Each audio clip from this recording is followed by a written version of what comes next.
Salut à tous, c'est William Drone. Alors, vidéo un peu spéciale. Dans cette vidéo, je vais aborder comment mettre à jour officiellement son drone sans passer par une carte SD. Donc, alors pourquoi je fais cette vidéo? Parce que moi, j'ai eu des petits soucis en faisant des updates ou des downgrades via la carte SD, c'est-à-dire en faisant des mises à jour ou des restaurations de versions via la carte SD, donc via mon ordinateur, et j'ai eu pas mal de soucis. Alors, si par exemple, donc je vais allumer mon drone. Donc je suis sur un Phantom 3 standard. Ça marche bien sûr pour les autres aussi, hein. Si par exemple vous avez vos LED, donc après une mise à jour, vos LED jaunes qui clignotent beaucoup. Pas comme ceci, mais vraiment beaucoup plus fréquemment, c'est-à-dire des à-coups tac tac tac tac, etc. C'est que vous avez un problème avec votre contrôleur. Donc pour ça, c'est pas compliqué. Vous allez dans l'application, vous cliquez sur la télécommande, vous faites Link RC et vous pouvez restaurer la connexion entre votre contrôleur et votre aircraft, votre drone. Si par exemple, après cette manipulation, vous avez toujours les LED jaunes qui clignotent, donc moi ça m'est arrivé en mettant mon drone en mise à jour 1.5, 1.6, 1.7, même en mettant mon drone en version 1.9, qui est actuellement la dernière version du firmware du drone standard 3, il y a une technique pour mettre à jour automatiquement votre drone facilement. Alors, il faut passer donc via un terminal. Donc moi, par exemple, j'ai ma tablette qui est sous Android. Hop. Tac, je vais mettre à fond la luminosité, comme ça on verra bien. Voilà. Tac. Donc il y a une technique. Donc déjà, vous vous connectez donc à votre drone. Vous faites Jericho. Donc on va remettre comme ça.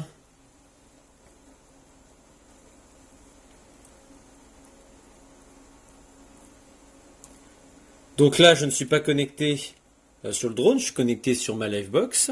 Donc hop, je vais bien mettre pour que vous voyez bien. Du coup, je vais me connecter à mon drone.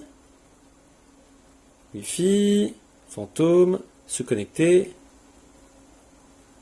Donc il va chercher une adresse IP, donc bien entendu ça ne va pas marcher parce que le drone lui ne transmet pas de connexion internet. Je relance mon application. Donc, ça marche aussi pour les téléphones, hein. Donc là, on va attendre qu'il détecte automatiquement mon drone, voilà. Donc je fais caméra. Donc moi, par exemple, actuellement, j'ai un petit problème de synchronisation d'image. Donc là, ça marche bien. Tout à l'heure, j'avais des petits problèmes de synchronisation d'image. Là, vous voyez, il y a marqué en haut que j'ai un problème de boussole, un problème de compass error. Hop. Vous avez vu l'image qui stagne un peu. Vous voyez, j'ai un problème, j'ai un flight error record, donc ça se peut, c'est avec certaines versions. Moi, j'ai mis une version différente du firmware pour tester les channels et le FCC ou le SE. Donc, si par exemple vous voulez restaurer de manière officielle pour plus que votre drone déconne, il y a une manière très simple. Quand vous venez dans le menu, ici vous avez New Firewall Available. Vous allez me dire, oui, mais comment mettre à jour vu que je suis connecté en Wi-Fi avec ma tablette sur le drone et qu'il n'y a pas Internet? En fait, quand vous cliquez dessus, automatiquement, de toute façon, vous allez voir un message d'erreur qui va vous dire Network Connection Failed. Alors pour ça, c'est très simple. Alors, moi, je me suis un peu embêté avec mon téléphone. J'ai essayé de chercher des solutions du coup pour connecter mon téléphone en Wi-Fi, à la fois en Wi-Fi sur le drone et aussi à la fois sur mon ordinateur pour avoir une connexion internet. Envoyer la connexion de mon ordinateur qui est connecté à ma Livebox sur mon téléphone et mon téléphone relié en Wi-Fi pour faire la mise à jour. Je ne comprenais pas en fait comment faire. En fait, il y a une manière tout simple. Ce que vous devez faire, donc vous revenez en arrière, hein, vous ne fermez pas l'application, vous faites un background sur votre bureau ici de ma tablette. Vous êtes dans vos paramètres Wi-Fi et là vous allez vous connecter justement à votre Livebox par exemple. Donc moi je me connecte sur ma Livebox. Hop. Je teste voir si j'ai internet ou pas. Donc j'ai l'air de bien avoir internet, donc c'est bon. Et vous retournez sur votre application.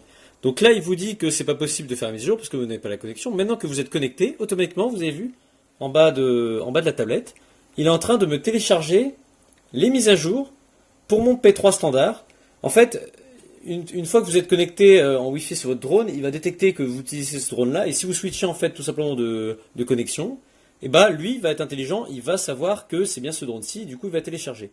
Du coup, tout simplement à la fin de la mise à jour, il faudra vous reconnecter en Wi-Fi à votre drone, et là vous pourrez appliquer les mises à jour. Et une fois ceci fait, automatiquement vous serez en version du coup 1.9 il me semble, dernière version actuelle. Et une fois que ces mises à jour sont faites, vous n'aurez normalement plus d'erreurs, plus aucun souci avec votre drone. Et au niveau des lumières, donc ça se peut qu'il y ait certaines lumières jaunes qui apparaissent. Donc ça, c'est des petits problèmes de paramétrage dans le drone, mais normalement, vous n'aurez plus aucun souci. Si vous voulez résoudre des problèmes comme ça, où moi j'ai passé vraiment énormément de temps pour résoudre ce souci, mon drone ne marchait plus. Si vous voulez, en fait, mon contrôleur était bien connecté à mon drone, mais donc il y avait bien ici le point vert aussi. Hop, le point vert de la connexion. Le problème que j'avais, c'est qu'en fait, je voyais la caméra en temps réel sur mon drone, mais par contre, je n'avais pas ici, avec cette molette, par exemple, changer la vue de la caméra. Je pouvais rien faire. En fait, il me disait signal error, il ne trouvait pas, en fait. En fait, ma télécommande était connectée comme si elle n'était pas connectée. C'est un peu bizarre à expliquer, hein, mais c'est gros souci de comptabilité entre le contrôleur et le aircraft avec le drone. Du coup, voilà, je vais quand même vous mettre la fin pour vous montrer que le drone fonctionne très bien et qu'il n'y a plus d'erreur. Mais ceci devrait corriger. Donc ça, c'est la manière officielle en fait de mettre à jour son drone. Donc si vous avez un souci, n'hésitez pas à passer sur technique. Donc là, j'ai bien Start Upgrade. Si je clique dessus, il me dit que mon drone n'est plus connecté. Donc à ce moment-là, je retourne me connecter sur mon drone. Voilà, fantôme. Tac, je suis connecté. Si je retourne sur mon application, maintenant que j'ai téléchargé en fait en 2 temps la mise à jour, je peux faire Start Upgrade. Et là voilà. Et là, il commence du coup à mettre à jour le drone via ma tablette, via mon terminal Android, donc vraiment sans passer par la carte SD. C'est très important parce que la carte SD, j'ai l'impression que ça fout des petits soucis, parce que moi j'ai téléchargé en fait la version officielle sur digi.com, la version la seule version de toute façon du firmware 1.9 qui propose, et donc vous avez un fichier bin, et une fois que je le mets dans la carte SD en fait, ça fait l'update. Mais au niveau de la mise à jour du firmware, il est un peu différent, il est beaucoup plus long installé, et moi j'ai eu beaucoup de soucis, j'arrivais pas à réinstaller, à faire marcher mon drone. Donc grâce à cette version, vous pourrez voir que désormais votre drone fonctionne. Voilà, je vous dis à la prochaine, salut, j'espère que je vous aurai bien aidé. Salut.